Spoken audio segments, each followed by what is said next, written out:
how to get early access to Meta AI chat on WhatsApp. So let's get started. Meta typically announces new features and early access opportunities through official channels such as their blog, social media accounts, or press releases.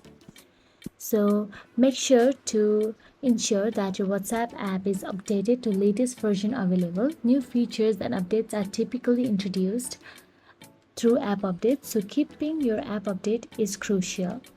Meta providers developer platforms and tools that might offer early access to new features like AI chat functionalities.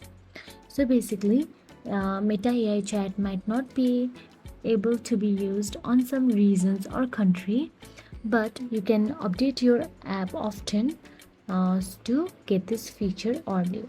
So that is it, guys. If you found this video helpful, please like, share and subscribe, and thank you so much for watching.